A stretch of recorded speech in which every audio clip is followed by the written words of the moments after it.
You promised the Iranian people you would help them, but it sounds like you're willing to end this fight after your military objectives have wrapped up. Isn't that a betrayal of the people? Will I help them?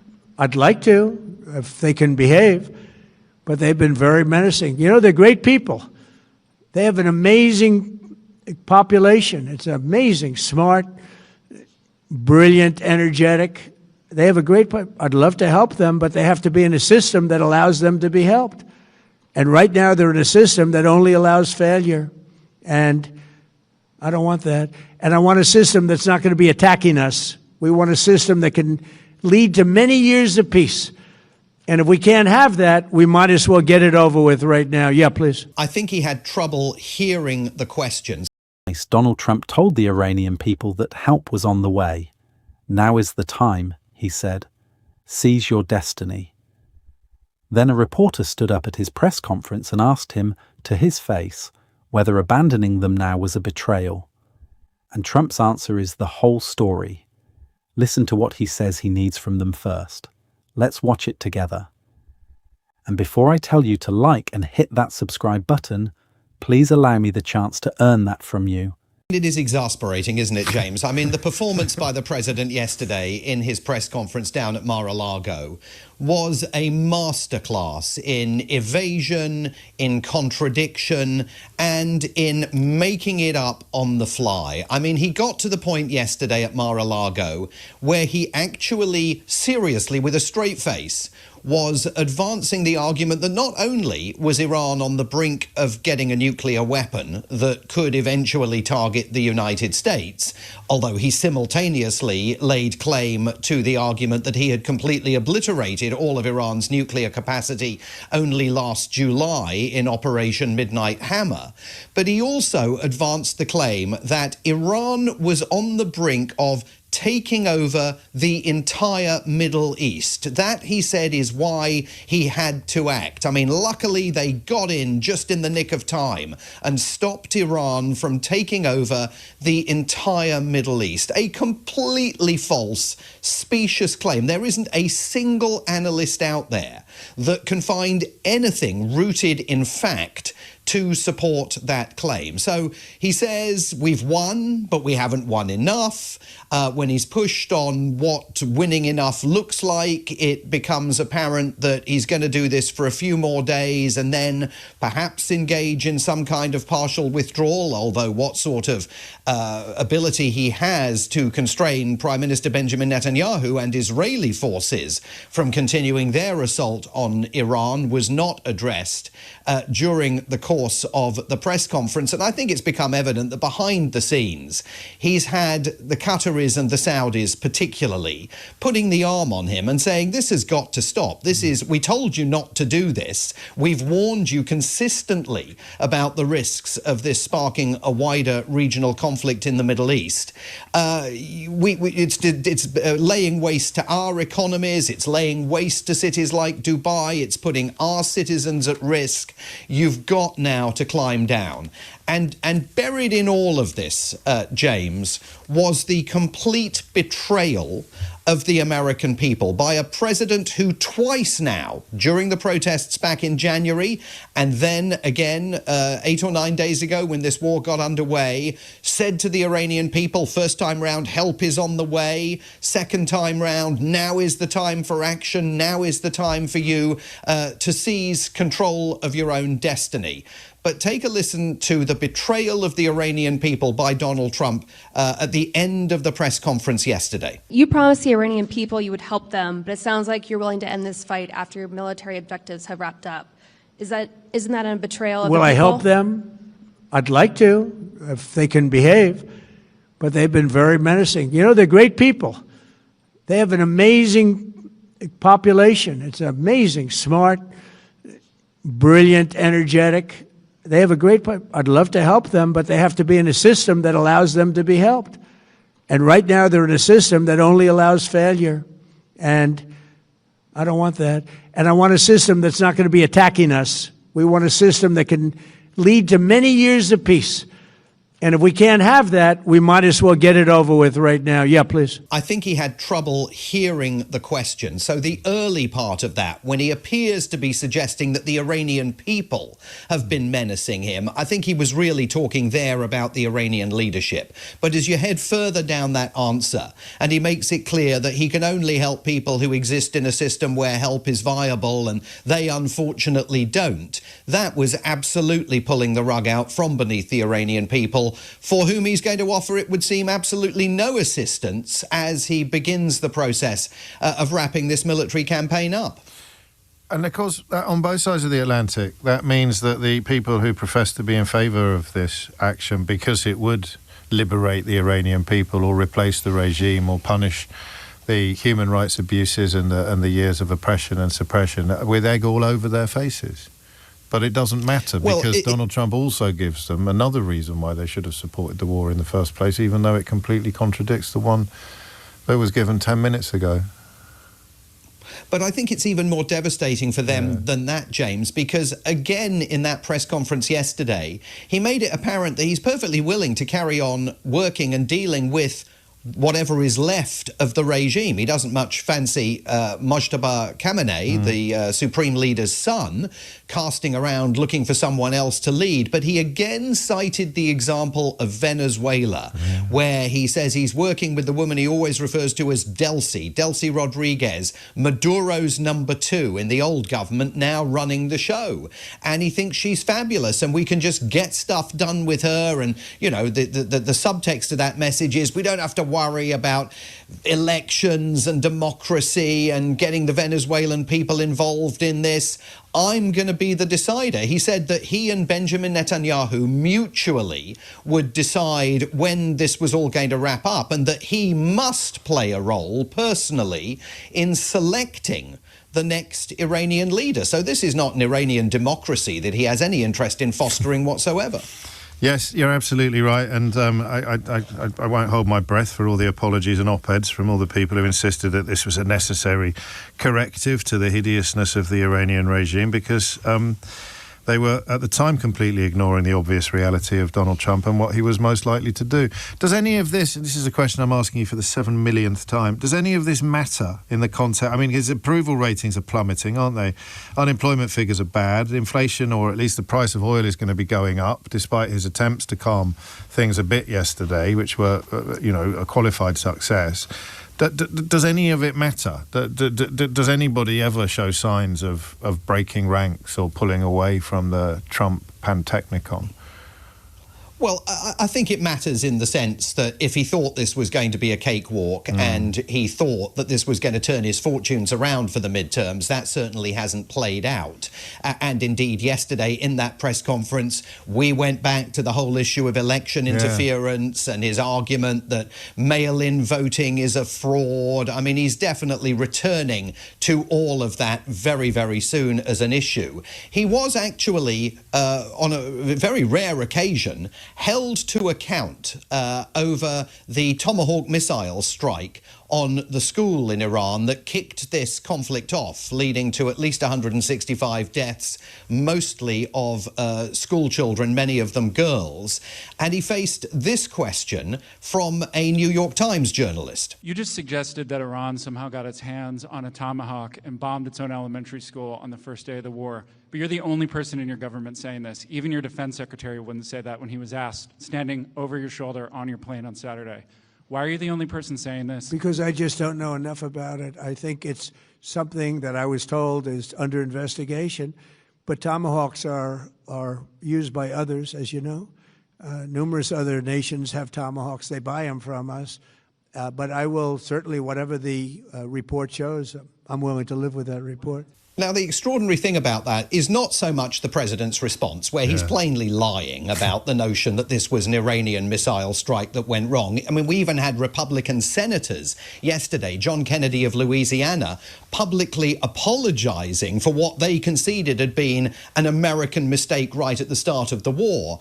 But the other flip side to this is that the reporter there from the New York Times is being praised here as though he's Walter Cronkite and Edward R. Murrow rolled into one for performing the rare but traditionally usual role of actually asking the President of the United States a bit of a bouncer, a fairly straight question. And this is a reporter coming from the same newspaper that it took fully 1 week before they put on the front page of their newspaper an article that pointed out to their readers that actually President Trump had gone to war without any plan for how it was going to end. But so rare is any kind of interaction like that with the president from members of the White House press corps that, you know, there are hosannas ringing out for this reporter who just got to ask Trump a very basic question. It's an extraordinary situation for this country to be in. I'd missed that, actually. I was probably one of the people queuing up to cover him in plaudits because we're so unused to seeing somebody do something that would have been not even... I mean, it would have been banal in normal times. It would have been a question of unutterable normalness, wouldn't it? It was, of course they're going to ask that. I mean, it is... Yeah, of course. I mean, well done him. He might not be on the next round. Good on him for doing it. He might lose Absolutely. his ticket in the room, but goodness me, we shouldn't be... That is a weird one. We should squeeze in a little more on the story you told us about last week. The other reason for the war, that it's all God's will. Yes, and that story is intensifying. The Military Religious Freedom Foundation that we were talking about last week at the time had received scores of complaints from troops in the field. The number of complaints has now topped 200 about the religiously inspired pep talks that the troops say they are being given by their commanding officers, portraying this military action as being part of the sort of end of days prophecy that is going to return Jesus to earth for the next 1,000 years. More than 30 Democrats in Congress are now calling on the Pentagon's Inspector General to launch a probe of whether the constitutional separation between church and state has been breached in those pep talks. And we've also seen President Trump again cloaking himself in some pretty extraordinary religious imagery. Yesterday on Truth Social, he reposted a video of a largely forgotten evangelical pastor born in South Africa who moved to the United States, who in 2007 predicted that Trump would ascend to the presidency, and also in another sermon predicted that there would be a massive earthquake in Iran and it was all ordained by God. And those sermons by this pastor, Kim Clement, are suddenly getting an enormous amount of traction among Trump's Make America Great Again and America First followers, as the administration does nothing to suggest that it is appalled by any suggestion that it has breached that constitutional separation of church versus state. On we go. We should. I mean, we haven't got We do time. indeed, James. But we haven't got time. We may catch up again tomorrow, or certainly before the end of the week, because I felt that some of the comments he made about the electoral system. Actually, I have got time. I'll tell you what it reminded me of. The way he talks about Iran being on the brink of conquering the entire Middle East is very similar rhetorically to how he talks about the Democrats having some nefarious plan to ride roughshod over electoral law. It's as if he's sort of softening people up for doing something hideous by pretending that the other people were about to do it first. Right or wrong? Yeah, there is no... Right. I mean, there's no question that we're coming straight back to the issue of election jiggery-pokery. Absolutely no doubt about it. He talks about it all the time. He yesterday suggested that he would not sign any piece of legislation into law unless and until the Save America Act is passed by the Senate. That is the act that would require voter ID this November. And if it doesn't get passed, it's extremely likely that he's going to issue an executive order requiring voter ID to be presented at polling stations all over the country, which, of course, the Democrats oppose because they argue it is an attempt at voter suppression. We are absolutely, definitely coming back to that story within a matter of days because he's going to take us there. Right. Let's take this in order, because a lot happened in that press conference and Simon Marks walks James through all of it. Start with the contradiction, because everything flows from it. Trump stood up at Mar-a-Lago and argued that Iran was on the brink of getting a nuclear weapon that could hit America. Fine, except in the same breath he also claimed he'd already completely obliterated Iran's entire nuclear capacity back in July in Operation Midnight Hammer. So which is it? Obliterated or on the brink? Both apparently in the same answer. And then a third claim on top, that Iran was about to take over the entire Middle East and he stopped them just in time. Marx's verdict is blunt. It's a completely false, specious claim, and there isn't a single analyst anywhere who can find anything rooted in fact to support it. Then the heart of it, the bit the title's built on. And I want to be precise here, because these are Simon Marx's words, not mine. He calls it a complete betrayal. Twice, Trump told the Iranian people that help was coming. Back in January, help is on the way. 9 days ago, now is the time for action. Seize control of your own destiny. And then a reporter asked him, to his face, whether walking away now was a betrayal. You saw the answer. I'd like to help them, he says, if they can behave. They have to be in a system that allows them to be helped. And right now, they're in a system that only allows failure. And if we can't have that, we might as well get it over with right now. Read that back slowly. He asked these people to rise up. He told them to seize their destiny. And when it came to it, his condition for helping them was that they first fix the very system he'd asked them to rise up against. It's a promise built to be broken, and Marx's dry line lands perfectly. I think he had trouble hearing the question. He heard it fine. And Marx makes the sharper point. Everyone who backed this war on the grounds that it would liberate the Iranian people is now left with egg on their faces, because Trump has made clear he'll happily keep working with whatever's left of the regime. He pointed to Venezuela, where he says he's getting things done with Maduro's former number 2, no elections, no democracy required. His own words, near enough, I'm going to be the decider. He and Netanyahu will decide when it ends, and he personally will have a hand in picking Iran's next leader. So much for liberation. Then, 2 threads I'll report carefully because they're serious. First, the strike that started the war. A Tomahawk missile hit a school in Iran, killing at least 165 people, most of them schoolchildren, many of them girls. Trump has been claiming Iran's somehow hit its own school, and a New York Times reporter put it to him directly, "You're the only person in your own government saying this. Even your defense secretary wouldn't." Trump's answer? I just don't know enough about it. This matters because Republican senators, including John Kennedy of Louisiana, have already publicly conceded it was an American mistake. So the president is alone in a story his own party has abandoned.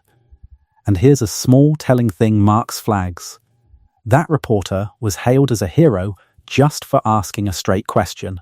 James admits he was one of the people applauding. And then both of them catch the absurdity of it. Praising a journalist for asking an obvious question is like praising water for being wet. It should be the baseline. That it's remarkable tells you how far the baseline has dropped. The second thread, the war as holy war. A military religious freedom group now has more than 200 complaints from troops whose commanders are reportedly framing this campaign as end times prophecy, the return of Jesus for 1,000 years. More than 30 members of Congress want an inquiry into whether the wall between church and state has been breached. And Trump reposted an old sermon by a pastor who supposedly prophesied both his presidency and an earthquake in Iran, ordained by God. And this is where Marx lands the thing that ties it all together, and it's this channel's theme exactly. The way Trump talks about Iran being on the brink of conquering the Middle East, he says, is rhetorically identical to how he talks about Democrats plotting to steal elections. It's softening people up for doing something hideous by pretending the other side was about to do it first. Accuse them of the thing you're planning, manufacture the threat, then present yourself as the only defense against it. Iran yesterday, mail-in ballots tomorrow. Same move, different target. So thank you for watching a man promise salvation and deliver a hostage note. If it clarified anything, do give it a like, share it with someone still waiting for the apologies and op-eds, and subscribe if you'd like more. I'd love to help you, but only if you behave.